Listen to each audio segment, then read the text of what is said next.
Hi hello ನಮಸ್ತೆ, ನಾನು ರಾಜು ಅಷ್ಟೇ. ನೀವು ನೋಡ್ತೀರಾ centre point Kannada YouTube channel. Zameer Ahmed ಖಾನ್ಗೆ ಕೈ ತಪ್ಪಿದಂಥ ಮಂತ್ರಿ ಸ್ಥಾನ, ಕೊನೆಗೂ ಬಿಗ್ ಸೀಕ್ರೆಟ್ ಔಟ್. ಸಿಡಿದದ್ದಂಥ ಸಿದ್ದರಾಮಯ್ಯ ಬಿಗ್ ಶಾಕ್. ಏನಿದು big update of the day? ಇವೆಲ್ಲವನ್ನು ನೋಡೋಣ. ಅದಕ್ಕಿಂತ ಮೊದಲು ಇಲ್ಲಿ ತನಕ ನಮ್ಮ ಚಾನಲ್ನ ಸಬ್ಸ್ಕ್ರೈಬ್ ಮಾಡಿಲ್ಲ ಅಂದರೆ ಈಗಲೇ ಸಬ್ಸ್ಕ್ರೈಬ್ ಮಾಡಿ, ಜೊತೆಗೆ ಕಾಮೆಂಟ್ಗಳ ಮುಖಾಂತರ ತಮ್ಮ ಅಭಿಪ್ರಾಯವನ್ನು ತಿಳಿಸಬಹುದು. ಎಸ್ ವೀಕ್ಷಕರೇ, ಜಮೀರ್ ಅಹಮದ್ ಖಾನ್ ಅಂದರೆ ರಾಜ್ಯದ 24ನೇ ಮುಖ್ಯಮಂತ್ರಿಯಾಗಿ ಅಧಿಕಾರ ಸ್ವೀಕಾರ ಸಮಾರಂಭದಲ್ಲಿ, ಅಂದರೆ ಡಿ ಕೆ ಶಿವಕುಮಾರ್ ಅವರು 24ನೇ ಮುಖ್ಯಮಂತ್ರಿಯಾಗಿ ಅಧಿಕಾರ ಸ್ವೀಕಾರ ಸಮಾರಂಭದ ಜೊತೆಗೆ 13 MLAಗಳು ಕೂಡ ಸಚಿವ ಸಂಪುಟದಲ್ಲಿ ಸ್ಥಾನವನ್ನು ಪಡ್ಕೊಂಡಿದ್ರು. ಆ ವೇಳೆಗೆ ಜಮೀರ್ ಅಹಮದ್ ಖಾನ್ ಕೂಡ ಮುಸ್ಲಿಂ ಸಮುದಾಯದಿಂದ ಒಬ್ಬ ನಾಯಕನಾಗಿ ಗುರುತಿಸಿಕೊಂಡು ಡಿ ಕೆ ಶಿವಕುಮಾರ್ ಅವರು ಸಚಿವ ಸಂಪುಟದಲ್ಲಿ ಮಂತ್ರಿ ಆಗ್ತಾರೆ ಅನ್ನುವಂಥ, ಅಥವಾ DCM ಆಗ್ತಾರೆ ಅನ್ನುವಂಥ ಮಾತು ಕೇಳಿ ಬರ್ತಾ ಇತ್ತು. ಆದರೆ ಕೇವಲ 2 ದಿನಗಳ ಹಿಂದೆ ಆದಂಥ, ಅದಕ್ಕಿಂತ ಹಿಂದೆ ಅಂದರೆ ಜೂನ್ 1ಕ್ಕೆ ಆದಂಥ ಒಂದು ಎಡವಟ್ಟಿನಲ್ಲಿ ಅಥವಾ ಈ ಬಿಗ್ ಸೀಕ್ರೆಟ್ನಲ್ಲಿ ಜಮೀರ್ ಅಹಮದ್ ಖಾನ್ ಅವರಿಗೆ ಮಂತ್ರಿ DCM ಅಲ್ಲದೆ ಯಾವ ಸಚಿವ ಸಂಪುಟದಲ್ಲೂ ಕೂಡ ಸ್ಥಾನ ಸಿಗಲ್ಲ. ಅಂದರೆ ಮೊದಲ ಹಂತದಲ್ಲಿ DCM ಹಾಳಾಗಲಿ, ಮೊದಲ ಹಂತದಲ್ಲಿ ಒಂದು ಸಚಿವ ಸಂಪುಟದಲ್ಲಿ ಮಂತ್ರಿ ಹಾಳಾಗಲಿ, ಕೊನೆಯ 2ನೇ ಸಚಿವ ಸಂಪುಟದಲ್ಲೂ ಕೂಡ 2ನೇ ಹಂತದಲ್ಲೂ ಕೂಡ ಜಮೀರ್ ಅಹಮದ್ ಖಾನ್ ಅವರಿಗೆ ಮಂತ್ರಿ ಸ್ಥಾನ ಸಿಗಲ್ಲೆನ್ನುವಂಥ ಅತ್ಯಂತ ದೊಡ್ಡ ಸೀಕ್ರೆಟ್ ಇದೀಗ ನಿನ್ನೆಯಿಂದ ಹರಿದಾಡ್ತಿದೆ. ಅದಕ್ಕೆ ಪುಷ್ಟಿ ಎಂಬಂತೆ ಸಿದ್ದರಾಮಯ್ಯನವರು ಕೂಡ ಅತ್ಯಂತ ದೊಡ್ಡ ಸ್ಫೋಟಕ ಸತ್ಯವನ್ನು ಇಲ್ಲಿಯ ತನಕ ಹೊರಗೆ ಹಾಕದಂಥ ಒಂದು ಸತ್ಯವನ್ನು ಹೊರಗೆ ಹಾಕಿದ್ದಾರೆ. ಅಷ್ಟಕ್ಕೂ ಸತ್ಯ ಏನಂದರೆ, ಶಿವಕುಮಾರ್ ನಾಯ್ಕ್ ಎನ್ನುವಂಥ ಒಬ್ಬ ಕನ್ನಡ ಪರ ಹೋರಾಟಗಾರ ಜಮೀರ್ ಅಹಮದ್ ಖಾನ್ ಅವರ ಪರವಾಗಿ ಬ್ಯಾಟ್ ಬೀಸ್ತಾ ಅನೇಕ ಕಾಂಗ್ರೆಸ್ ನಾಯಕರನ್ನ ಭೇಟಿಯಾಗಿದ್ದರು. ಅಂದರೆ ಅಜಯ್ ಸಿಂಗ್ ಇರ್ಬೋದು, ಅಂದರೆ ಧರ್ಮ್ ಸಿಂಗ್ ಅವರ ಮಗ ಅಜಯ್ ಸಿಂಗ್ ಇರ್ಬೋದು, BK ಹರಿಪ್ರಸಾದ್ ಇರ್ಬೋದು.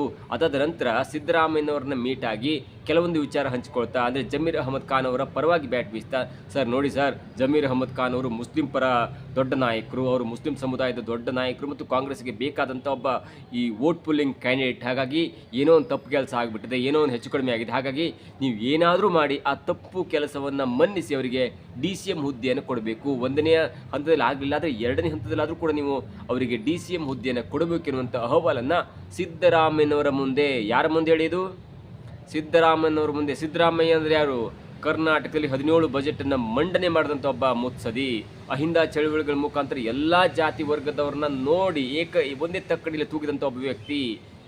ದೇವೇಗೌಡರ ನಂತರ, ಯಡಿಯೂರಪ್ಪರವ್ರ ನಂತರ ಮತ್ತೊಬ್ಬ ಮಾಸ್ ನಾಯಕ, ತನ್ನ ಒಂದು ಮಾಸ್ ಲೀಡರ್ಶಿಪ್ಗಳ ಮುಖಾಂತರ ಓಟನ್ನು ಏಕಾಂಗಿಯಾಗಿ ಪುಲ್ ಮಾಡಬಲ್ಲಂಥ ಒಬ್ಬ ಮುತ್ಸದಿ, ಒಬ್ಬ ಲಾಯರ್, ಒಬ್ಬ ಆರ್ಥಿಕ ತಜ್ಞ, ಇವೆಲ್ಲವನ್ನು ಹೊಂದಿರುವಂಥ ಸಿದ್ದರಾಮಯ್ಯನವರ ಮುಂದೆ ಯಾರ ಒಬ್ಬ ಅವರ ವಿರುದ್ಧ, ಸಿದ್ದರಾಮಯ್ಯನವರ ವಿರುದ್ಧ ಪಿತೂರಿ ಮಾಡಿದಂಥ ವಿರುದ್ಧ ಆ ವ್ಯಕ್ತಿಯ ಪರವಾಗಿ ಬ್ಯಾಟ್ ಬೀಸಿದರೆ ಅವರು ಮುಖಾಮೂತಿ ನೋಡದೆ ಇದ್ದುದನ್ನು ಖಂಡಿತವಾಗಿ ಕಡ್ಡಿ ತುಂಡು ಮಾಡಿದಂತೆ ಆ ಹೋರಾಟಗಾರರಿಗೆ ಹೇಳಿದ್ದಾರೆ. ಅದೇನೆಂದರೆ, ಆ ಹೋರಾಟಗಾರ ಶಿವಕುಮಾರ್ ನಾಯ್ಕ್ ಹೇಳ್ತಾರೆ, ಸರ್ ನೋಡಿ ಸರ್, ನಮ್ಮ ಜಮೀರ್ ಅಹಮದ್ ಖಾನ್ ಅವರು ಸಣ್ಣ ಪುಟ್ಟ ತಪ್ಪು ಮಾಡಿಬಿಟ್ಟಿದೆ, ಅವೆಲ್ಲವನ್ನು ಮನಸಿ 2ನೇ ಹಂತದಲ್ಲಾದರೂ ಕೂಡ ಅವರಿಗೆ DCM ಹುದ್ದೆಯನ್ನು ಕೊಡಿ ಎನ್ನುವಂಥ ಮಾತನ್ನು ಹೇಳಿದಾಗ ಸಿದ್ದರಾಮಯ್ಯನವರು ಕೊಟ್ಟಂಥ ಉತ್ತರದಿಂದ ತಂಡ ಹೊಡೆದಂಥ ಶಿವಕುಮಾರ್ ನಾಯ್ಕ್ ಆ ಕಡೆ ಸುಳಿಲೂ ಇಲ್ಲ, ಅಥವಾ ಬಿಡಿ ಸರ್ ಎನ್ನುವಂಥ ಮಾತು ಹೇಳಿದ್ರು. ಹಾಗಾಗಿ ಅಷ್ಟಕ್ಕೂ ಸಿದ್ದರಾಮಯ್ಯನವರು ಹೇಳಿದಂಥ ಮಾತೇನೆಂದರೆ, ಏನಪ್ಪ ತಪ್ಪು ಮಾಡಿದ್ರೆ ಬಿಟ್ಬಿಡ್ಬೇಕಾ, ಅದು ನನ್ನ ವಿರುದ್ಧವೇ ಷಡ್ಯಂತ್ರ ಮಾಡಿದ್ರೆ ನಾನು ಬಿಟ್ಟುಬಿಡ್ಬೇಕಾ, ಅಥವಾ ನನ್ನ ವಿರುದ್ಧವೇ ಪಿತೂರಿ ಮಾಡಿದ್ರೆ ನಾನು ಬಿಟ್ಟುಬಿಡ್ಬೇಕೆನ್ನುವಂಥ ಮಾತನ್ನು ನೇರವಾಗಿ ಹೇಳಿ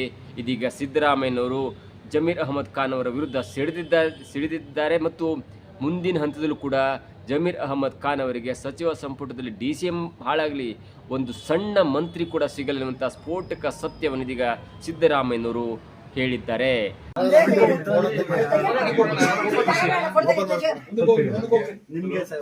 ನೀವು ಅವರ ಇಲ್ಲ, ಅದು ಮಾಡಂಗಿಲ್ಲ.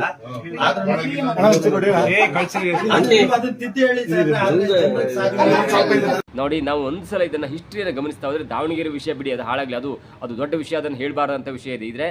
ಆದರೆ ಜಮೀರ್ ಅಹಮದ್ ಖಾನ್ ಅವರ ಆಡಿಯೋ ವೈರಲ್ ಆದ ನಂತರ ಎಲ್ಲರಿಗೂ ಅನಿಸಿತ್ತು ಇದು DK ಶಿವಕುಮಾರ್ ಬಣ್ಣದಿಂದ ಮಾಡಿದ್ದ, ಅದು DK ಶಿವಕುಮಾರ್ ಮತ್ತು ಜಮೀರ್ ಅಹಮದ್ ಖಾನಿಗೆ ಆಗ್ತಾ ಇರಲಿಲ್ಲ ಅಂತ ಒಂದು ವಿಷಯವನ್ನು ಇಟ್ಕೊಂಡು 2 ದಿನಗಳ ಮೊದಲೇ DK ಶಿವಕುಮಾರ್ ತಂಡ ಇದನ್ನು ಆಡಿಯೋ ಬಿಡ್ತಾ ಅನ್ನುವಂಥ ಮಾತು ಹರಿದಾಡ್ತಿತ್ತು. ಅದಾದ ಮಾರನೇ ದಿನವೇ DK ಶಿವಕುಮಾರ್ ಸಹೋದರರಾದಂಥ DK ಸುರೇಶ್ ಅವರು ಜಮೀರ್ ಅಹಮದ್ ಖಾನ್ ಅವರ ಚಾಲುಕ್ಯ ಸರ್ಕಲ್ನಲ್ಲಿರುವಂಥ ಜಮೀರ್ ಅಹಮದ್ ಖಾನ್ ಅವರ ಮನೆಗೆ ಹೋಗಿ ಒಂದೊಳ್ಳೆಯ ಕುಶೋಲೋಪರಿ ಮಾತನಾಡ್ತಾರೆ. ಅದಾದ ನಂತರ ಎಲ್ರಿಗೂ ಅನಿಸುತ್ತೆ ನೋಡಿ ಆಡಿಯೋ ಬಿಡ್ತಾರೆ ಅಥವಾ ಅವರನ್ನು ಹೊರಗಿಡುವಂಥ ಷಡ್ಯಂತ್ರ ಮಾಡ್ತಾರೆ. ಅದ ನಂತರ ಮತ್ತೆ ಅದೇ ತಂಡದವರು ಮತ್ತೆ ಹೋಗಿ ಜಮೀರ್ ಅಹಮದ್ ಖಾನ್ ಅವರ ಒಂದು ಸಮಾಧಾನ ಮಾಡ್ತಾರೆ ಅಂತ ಒಂದು ಸ್ವಲ್ಪ ಕನ್ಫ್ಯೂಸ್ ಮೈಂಡ್, ಸ್ವಲ್ಪ ಗೊಂದಲ ಇತ್ತು. ಯಾಕೆ ಹೀಗೆ ಮಾಡ್ತಾರೆ, ಯಾಕೆ ಭೇಟಿ ಆದರು, ಎಲ್ಲವೂ ಕೂಡ ಗೊಂದಲ ಇತ್ತು. ಆದರೆ ಆಗಿದ್ದೇ ಬೇರೆ.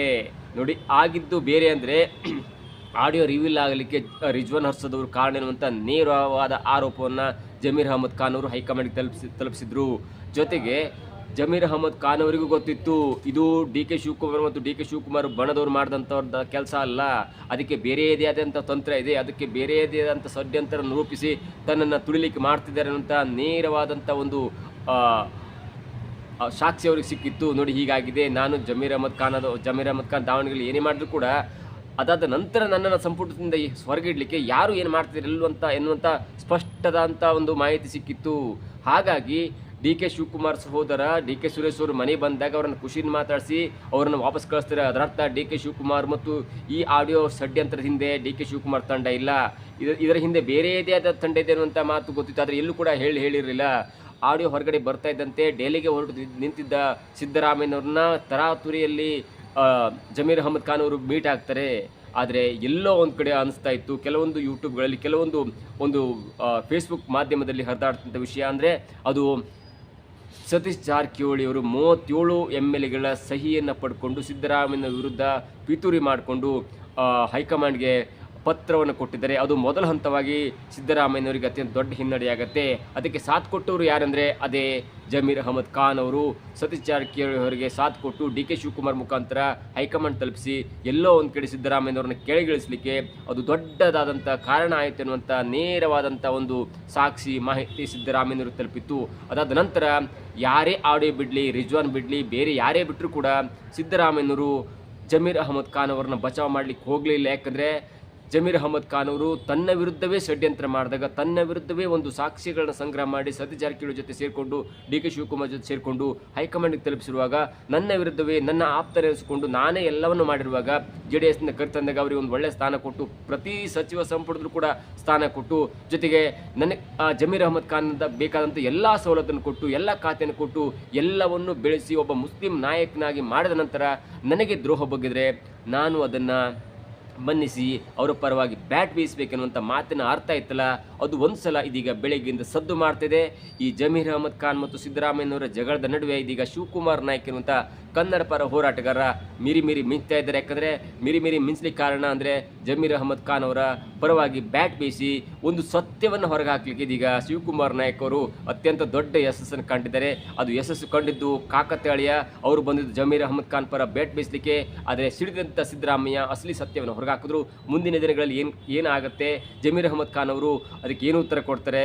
ಯಾಕಂದರೆ ಈ ಮಾಧ್ಯಮದ ಸಹಜವಾಗಿ ಪ್ರಶ್ನೆ ಕೇಳ್ತಾರೆ, ಏನ್ರಿ ಇದು ನೀವು ಸಿದ್ದರಾಮಯ್ಯನ ವಿರುದ್ಧವೇ ಪಿತೂರಿ ಮಾಡಿದ್ರಂತೆ, ಅವ್ರ ವಿರುದ್ಧವೇ ಇವನು ಮೋಸ ಮಾಡಿದ್ರಂತೆ ಅನ್ನುವಂಥ ಮಾತನ್ನು ಕೇಳಿದಾಗ ಜಮೀರ್ ಅಹಮದ್ ಖಾನ್ ಅವರು ಅದನ್ನು ಯಾವ ಲೆವೆಲ್ಗೆ ತೇಪಿ ಸಾರಿಸ್ತಾರೆ ಇವೆಲ್ಲವೂ ಕೂಡ ನೋಡಬೇಕು. ಆದರೆ ಸದ್ಯಕ್ಕಂತೂ ಒಂದು ಸ್ಪಷ್ಟ, ಎರಡು ಮಾಹಿತಿನ ಹಂಚ್ಕೊಬಿಡ್ತೇನೆ. ಎರಡು ಸ್ಪಷ್ಟ ಮಾಹಿತಿ: ಜಮೀರ್ ಅಹಮದ್ ಖಾನ್ ಅವರು ಕ್ಯಾಬಿನೆಟಿಂದ ಹೊರಗಿರಲಿಕ್ಕೆ ನೇರವಾಗಿ ಸಿದ್ದರಾಮಯ್ಯನವರು ಕಾರಣ, ಮತ್ತು ಜಮೀರ್ ಅಹಮದ್ ಖಾನ್ ಅವ್ರನ್ನ ಯಾವುದೇ ಕಾರಣಕ್ಕೂ ಬಚಾವ್ ಮಾಡಲಿಕ್ಕೆ ಹೋಗಲಿಲ್ಲ. ಇದು ಒಂದನೇ ಪಾಯಿಂಟ್ ಸಿದ್ದರಾಮಯ್ಯನವರು. ಒಂದನೇ ಪಾಯಿಂಟ್, ಜಮೀರ್ ಅಹಮದ್ ಖಾನ್ ಅವ್ರನ್ನ ಬಚಾವ್ ಮಾಡಲಿಕ್ಕೆ ಸಿದ್ದರಾಮಯ್ಯನವರು ಹೋಗಿಲ್ಲ.